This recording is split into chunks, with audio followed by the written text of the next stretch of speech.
I left a voicemail for the Greenville group last night at 1 in the morning because all of a sudden, after 7 days of the Wi-Fi in this unit being able to automatically and seamlessly connect to my electronic devices, all of a sudden the blockage was back and none of my devices were able to connect to the Wi-Fi Xfinity streaming services in this unit that I pay money for and have always paid money for and have not lapsed in my payments.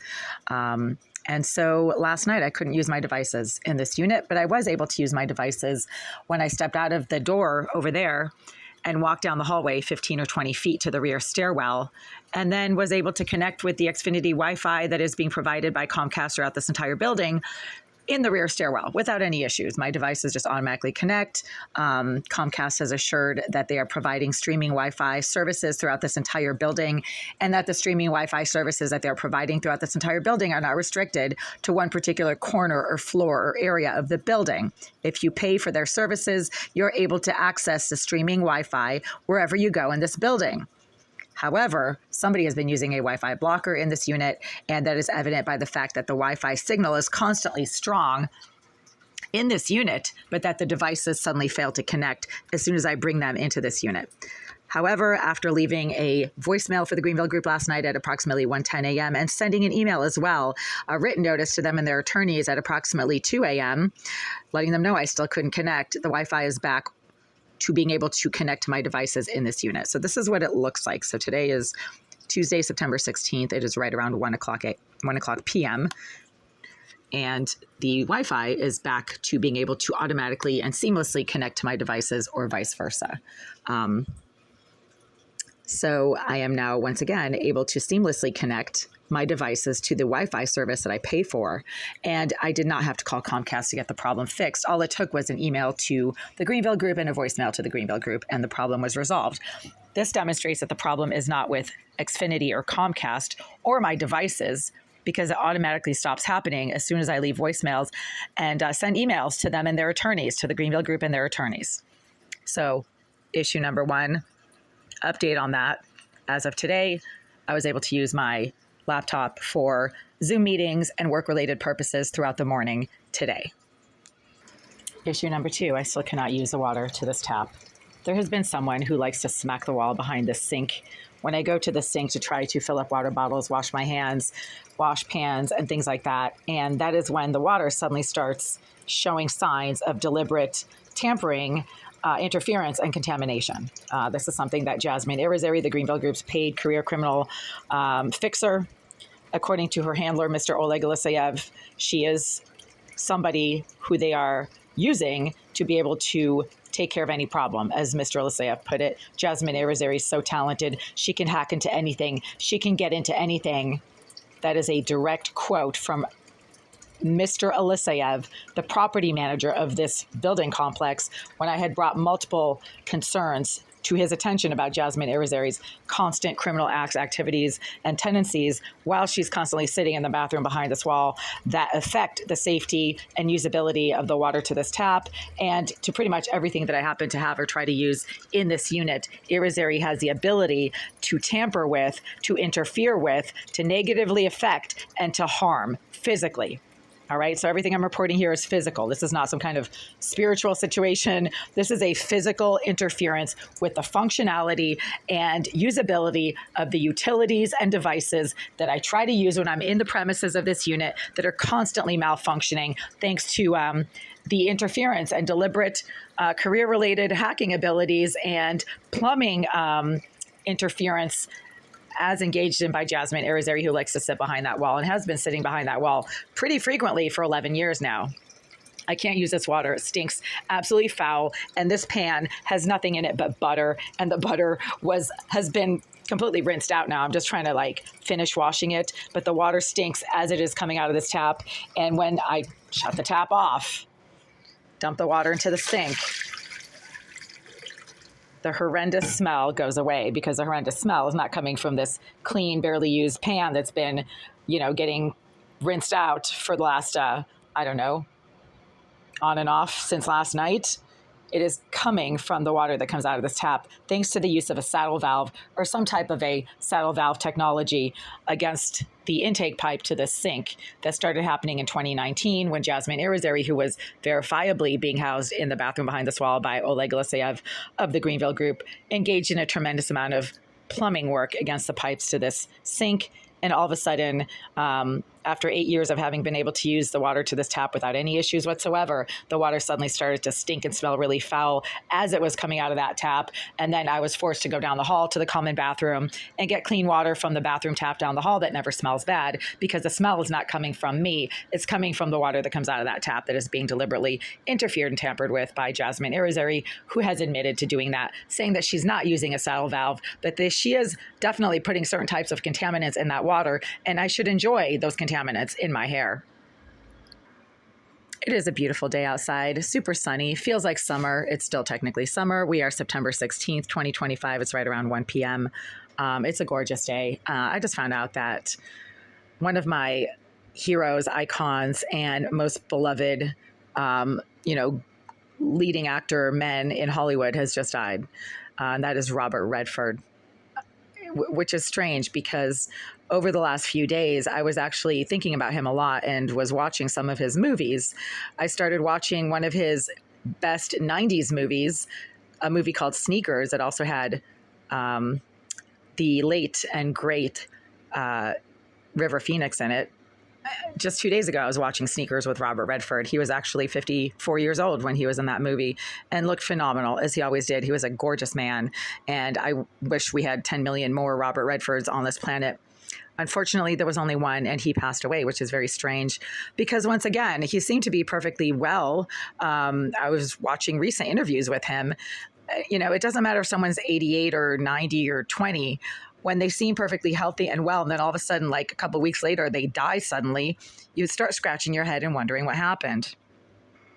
Anyone with a healthy, functioning IQ and possibly slightly greater than average critical analytical abilities is capable of accurate and consistently accurate pattern recognition. And one of the patterns that I've been noting lately is the sudden death of otherwise healthy, functional adults that did not show any signs of illness or dysfunction in terms of their physical health and well-being just a few days before their death. I'm starting to wonder if there's some kind of weird situation going on where bad actors are targeting certain high-profile persons just for nefarious reasons and then killing them using directed energy devices, directed energy weapons. And I say this because the use of directed energy weapons is so just grossly underreported, and even just nobody knows what they are, that anybody who has access to one, probably has nefarious reasons for accessing a directed energy weapon, and two, because they have nefarious reasons for accessing that directed energy weapon, is able to fly under the radar and get away with doing a lot of negative, nasty things with those directed energy devices because nobody knows that they're being used, and there's very little awareness of the use of directed energy devices. I'm just speculating, but I'm putting forth an informed hypothesis here, okay? So the stupid lowlifes who watch my channel are so low IQ, it's embarrassing. But an informed hypothesis is something that scientists put forth with the existing data and information that they have gathered that indicates and suggests a pattern, and then they put forth a hypothesis about the pattern that is being strongly suggested and demonstrated by the existing data that they have, which warrants additional data gathering and information processing, okay? That's an informed hypothesis. And my informed hypothesis right now regarding the underreported, widely ignored use of directed energy weapons by bad actors, particularly those connected with Russia or Russian groups and entities and persons, is the use of directed energy weapons to mimic certain types of fatal death events, like a stroke, like a heart attack, like a sudden aortic aneurysm. You can use a directed energy weapon to induce strokes, induce aneurysms, to induce heart attacks, to induce like a sudden breathing failure. And nobody knows the difference, at least not right now. I mention this because not only has Robert Redford suddenly passed away when he was otherwise healthy, functional, dynamic, active, and did not show any signs of any fatal heart conditions or stroke situations. But because in my own family, 5 other people have recently passed away from strokes when they were otherwise perfectly healthy and did not have any stroke or, blood vessel kind of situations going on medically, at least. And I'm starting to wonder what is going on here with adult members of my family or friends of my family within the last 6 months, all suddenly passing away from strokes. What are the chances, right? All of a sudden, like 6 people connected to my family, I have to do the math, but it's like 5 or 6, have all died of strokes when they did not have stroke conditions or medical issues related to strokes in any way, shape, or form.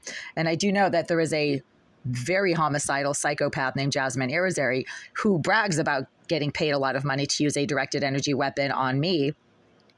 And she hasn't killed me yet because I don't have a stroke situation or a cardiac condition or even epileptic tendencies where the use of a directed energy device could be used to induce or trigger those types of events in my body. But obviously, it could be used to trigger those types of events in the bodies of the 6 or 7 people connected to my family who have suddenly died of strokes over the last 6 months. I got paid a lot of money for 18 years to engage in repeated, consistent, and high-profile pattern recognition on a scientific level and basis. Postmaster's level, okay? And it's one thing to have some type of an idea of something that might be going on kind of vaguely, right?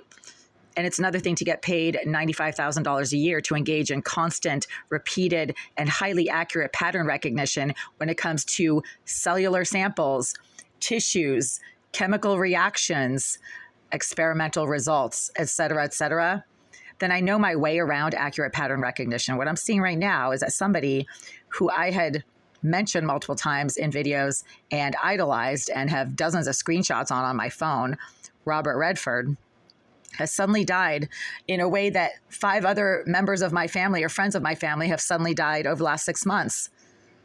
Very strange. Very, very strange. Otherwise, a very healthy, functional, active person suddenly dies from literally one day to the next, and they have some kind of connection to either me or my family. And there's a psychopath named Jasmine Irizarry who has bragged that she's getting paid a lot of money to use a directed energy weapon on me. But then she also has knowledge of who my family and friends are because, as Mr. Alyssayev put it, she is a super talented hacker who can hack into anything. Then Irizarry obviously can access everything that I do and have on my cell phone, including family and friends, emails, messages, communications with those family and friends. She knows who they are, where they live. And then she can go to town with her directed energy weapon to harass and harm them in any way that she wants. I mean, who's stopping that from happening? You're dealing with a homicidal psychopath who has an extensive psychiatric history of trying to kill people in one way or another. And no, Irizarry does not use guns and knives, which means that the Boston police probably have no idea what I'm talking about right now, because the only thing that the Boston police are able to relate to and take care of are guns and knives. They're like stuck in the Middle Ages. Anything that's more advanced than a gun or a knife, and the Boston police have no idea how to deal with it. Oh, and if you're carrying a taser, then they try to take that away. Not that they did that to me, but they have no concept of any type of murder, including poisoning, the use of lasers, the use of directed energy weapons. They have no concept of any of that to kill people. You mentioned poisoning, and they think that you're like paranoid and insane. No, it happens a lot, actually. And people have in recent years gotten caught in Boston by trying to kill other people by putting nasty chemicals in their food or in their drink, which is something that Irizarry also seems to specialize in and be very good at. As I have reported in dozens of videos about my food, my drink, and my tap water being chemically contaminated to the point where it burns your skin if you touch it, then who's stopping Irizarry, a homicidal psychopath with an extensive history of homicidal attempts and behaviors, to use a directed energy device to kill anybody she wants? Because she's able to mimic the effects of a cardiac condition, of a stroke, of epileptic seizures, of a sudden, asthma attack or breathing problem. Who's stopping that from happening? Nobody, certainly not the Boston police, who seem to think that the only way that you can possibly be a legitimate victim of crime is if you're getting shot or stabbed. Anything other than that, such as poisoning or being electronically assaulted with a laser or a EMF emitting laser-like device, is, science fiction for them. But it doesn't mean it's not happening. It doesn't mean that Jasmine Irizarry isn't somehow involved in that.